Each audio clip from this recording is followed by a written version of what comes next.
Why, hello there, all. You may notice I look a bit different. Well, that is because I'm no longer Green Mountain history. I have replaced him. I am Blue Ridge Mountain. Whew.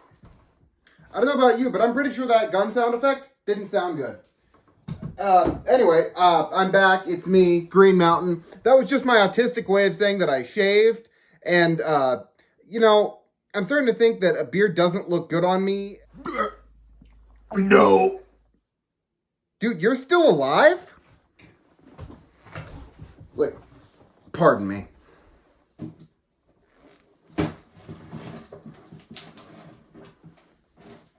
Not anymore.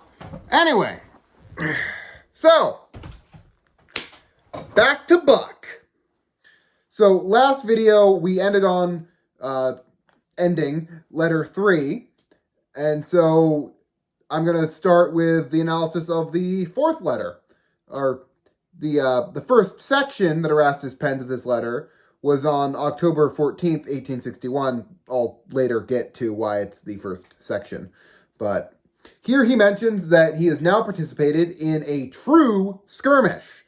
As the incident before in August doesn't really count. I mean, this skirmish was actually the Battle of Louisville on September 11th, 1861. He mentions that it was brief and the Secesh fled the field, which, I mean, to be fair, the Confederates were outnumbered 4-1, so I would have fled. And there's actually debate over whether they suffered 1 or 0 casualties. So, really not much of a fight. It was, however, such a nothing affair that Erastus spends more time talking about the Third's move from one camp to another, Camp Lyon to Camp Griffin, which Camp Griffin is very well known for Vermont troops. A move of 5 miles, mostly west. This is technically a slight advance because Maryland and Virginia have a diagonal border, so if you're moving west, you're moving slightly in. Camp Griffin was actually constructed by the 2nd Vermont Infantry Regiment. Reminder, Buck was in the 3rd. And it's named after Captain Charles Griffin, who was known to the 2nd Vermont from his actions at First Bull Run, where he commanded Battery D of the 5th U.S. Artillery. Buck also comments on the desolation of the Virginia countryside, both that between the two armies and the small amount of Virginia land now in federal hands, that land being far worse off. After mentioning the ravages of war, Erastus writes a few lines reminiscent of Arthur Bomber Harris's Reap the Whirlwind speech. He writes, quote, "It looks hard to see the suffering and desolation this war has brought, but the very ones that were instrumental in bringing it on are the very ones that are drinking deepest of the cup of afflictions. Virginia, in my opinion, is going to be the greatest sufferer." Unquote. The difference between these lines and Arthur Bomber Harris's statement is that in this case, the majority of the destruction is actually being done by the Confederates. The ones who started the war are also the ones doing it. Arthur Bomber Harris was, the Germans messed around, now they're going to find out. This is Virginia seceded and then not really did a scorched earth, but they did try and leave not much behind, so they were the ones destroying stuff. In fact, the Virginians, the secession general, were doing such an amount of destroying that it's known that the Federals didn't do too much. Erastus even mentions that General McClellan had issued orders that any man caught destroying property, whether it belonged to a Unionist or a rebel, would be put to death. Now, I must say, I generally agree with this, maybe not the death portion, but if you're an occupying army, you will only cause more resentment the more destruction you do. It's pretty simple. Hearts and minds. don't give the civilians more of a reason to hate you than they already have. Now, those actions of McClellan are understandable.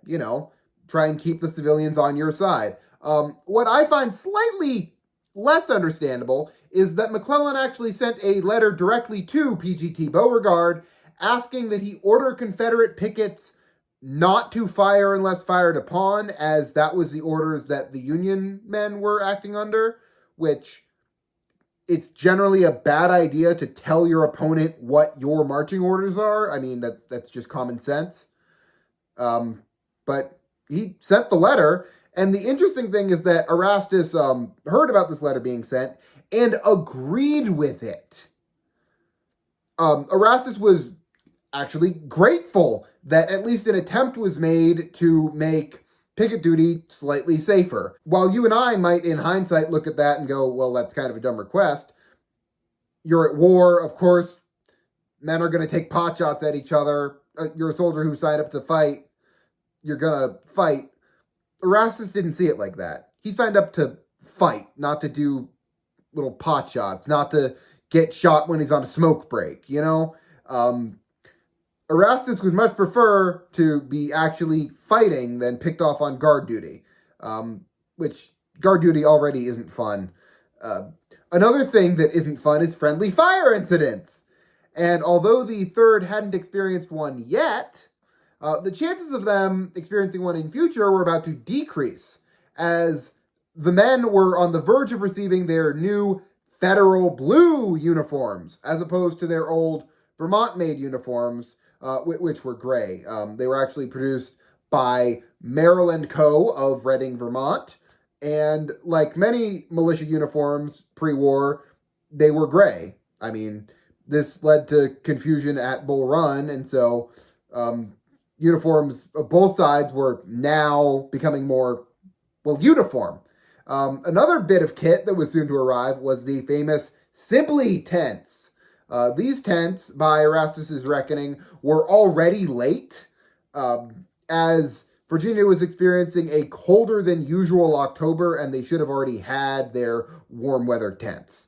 Now, this next bit was written 4 days later. Remember how I said there would be addendums? On October 18th. But it's still part of the same letter, as Erastus didn't mail the first one before adding this on. This was tacked on. So in this section, Buck begins by apologizing for not writing more often and explains that he's been on picket duty. Remember I mentioned picket duty, it sucks. He's been on picket duty, and as a sergeant, he must be fully present. He can't be like standing there, but I'm going to write some down. No, he has to be fully there because he's an NCO. Buck also mentions that the latest letters he sent to H. Piney, who is Martha's brother, and Myron, who is Erastus's brother, also Wilson Buck, Erastus's father, none of them have replied. So he's concerned. He wants to hear from people. He's stuck in camp duty. This is another of his complaints. He complains pretty often about people not writing. And in that complaining, Erastus also talks about how, other guys are getting letters, and they're getting them all the time. And I could be interpreting this wrong, but anytime that Buck mentions the lack of letter he receives, it reeks of passive aggression. I'll give an example. Erastus writes, W.M. Courier receives as many as 6 letters a week, and he don't write 1/4 as many. I don't think my correspondence will be very extensive in future. That's exactly how it sounds when I read it to myself. He may have meant it something different, but I get it as if you're not writing me, I won't write you. Meh. I know I should give him more slack, but it's just the way it comes off to me. So interpret it as you will. That's just my interpretation. Buck does, I admit, have a good reason to be concerned about the lack of reply. You see, his last letter in particular was important because it included a bank transfer to Henry Folsom, who was an in-law of Myron Buck, which meant it was likely to do with his mill. Remember how I mentioned the mill, the one that didn't burn down? So this was probably to do with the mill, and it was a transfer of $96, which doesn't sound like much, but remember, we're talking 1860s dollars, and as a sergeant, Buck's Army pay was $17 a month. So that's a pretty big chunk of change. $96 when you're making $17 a month. He goes on to mention troop movements, but in a vague sense that wouldn't be useful if the information was captured. He writes about reports that the rebels have evacuated Vienna and Fairfax Courthouse, and they are headed to Bull Run. Buck then assures that the federal forces will be more cautious this time at Bull Run, which I know I'm jumping ahead, but Second Bull Run was a Confederate victory again. However, that's not for another 10 months. So Buck was also jumping the gun, saying that, we're gonna meet him there right away. He then reports on the state of the 3rd Vermont, which is not a good one. They're at half strength, which is despite them being in only one real skirmish. How can that be? It's because Army life is awful. They're felling trees, building defenses, scouting, going on picket duty, keeping watch at night. And they're doing all of this no matter the weather. And in fall, it gets rainy. And so you have men who are having their uniforms soaked through because they're having to keep watch at night all night, and they don't yet have all of their equipment. I mentioned the proper uniforms are still on the way. So they're doing all of this, and it gets you sick. All of these duties and weather conditions combined are not exactly a recipe for being in the best shape of your life. In fact, in the Civil War, twice as many men died from disease as they did from battle. In fact, until World War II, the leading cause of death for American soldiers was disease. The worst war for this was the Spanish-American War because of all of the tropical fighting, and that had the worst rate with 10-1. If you died in the Spanish-American War as an American, you were 10 times more likely to have died from disease than to have died from enemy action. In fact, this reminds me of a section of the Corb Lund song, I Want to Be in the Cavalry, I Want to Be in the Cavalry, the reprise. I'm not even going to sing the whole verse, just a section. Chilled to the bone, the pneumonia prone, and froze our bootless feet. Then the typhoid hit with its fevered fits, TB and dysentery, that proved in the end to have killed more men than the vilest enemy. I mean, it's touching. It doesn't hurt that I've had this song stuck in my head even without doing this. It's a great song, both the original and the reprise. Great. I've been singing it in my head all day, the past week. But it was just a reminder, fun thing to put in there. Anyway, back to the letter. Erastus refers to the men as thin and frail, with 8 of them being in such a sorry state that they've been actually hospitalized. Sergeant Buck was once again unable or unwilling to mail his letter the 18th, and thus he writes more the 19th. Ironically, after not mailing his letter, Erastus begins this third addendum, or third section, second addendum, with the lines, no letter. John Shannon got one last night. S.A. Grow got one the night before last. So, he didn't mail his letter, but then the first thing he does is complain that he didn't get a letter. I find it funny. But the letter received by Corporal Samuel A. Grow, S.A. Grow, was of particular note, as Corporal Grow had sent money to his wife. Remember, Buck also sent money to his wife. They actually sent their money by the same method at the same time. So if Corporal Grow's wife got the money, and his wife sent a letter saying, oh, by the way, thanks for the money, Buck would like to know that his money also got to his wife. But she still hadn't replied. And I really do start to feel bad for Erastus here, because he hadn't mentioned it before, but since this is an addendum, he finally changed his mind. Part of why he was able to write on the 14th, originally, the first section of the letter, was because he was in bed, sick. He didn't want his wife to worry, so he didn't originally write that, but he was bedridden for a small portion of the time, and so this is like a, I literally could be dying. Please write me. I want to hear from you.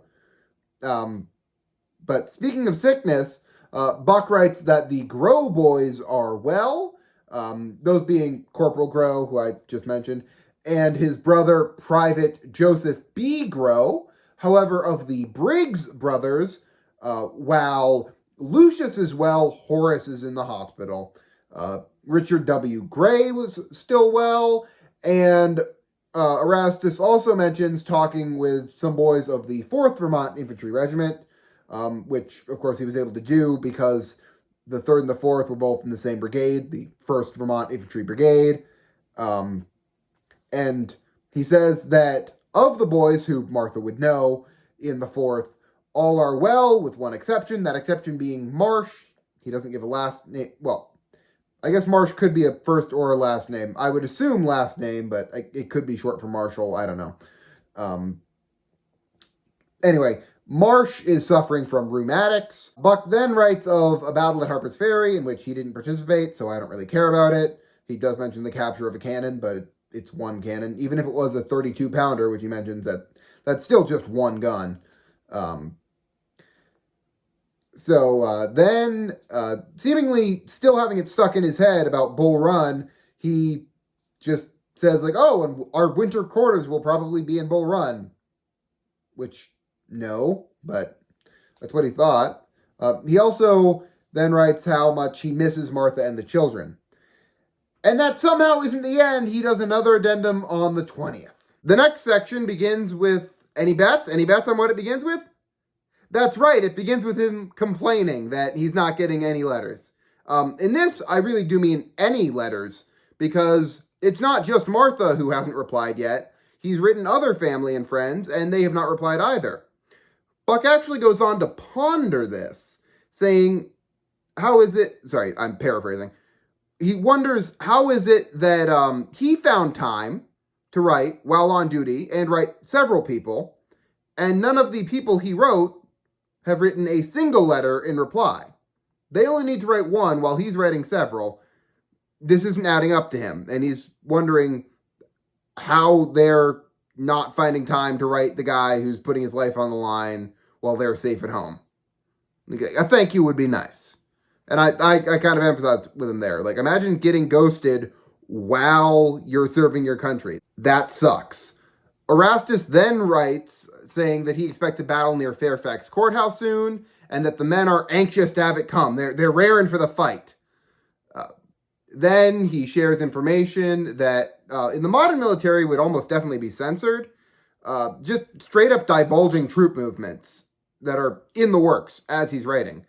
Although admittedly in a vague manner, he writes of reinforcements, no numbers, being sent to Hatteras Inlet in North Carolina. The forts there, of course, being Fort Clark and Fort Hatteras, that had been taken in late August. It's now late October.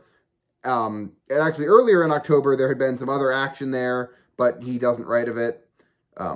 This is, the reinforcements, that is, are to engage in more coastal action and also to fully lock in that blockade. If you have actual forts, it's easier to stop commerce than trying to have the screen of ships where they could slip the net. If you have to go through the inlet to get out, and the Federal Army has a fort there, well, good luck outrunning that.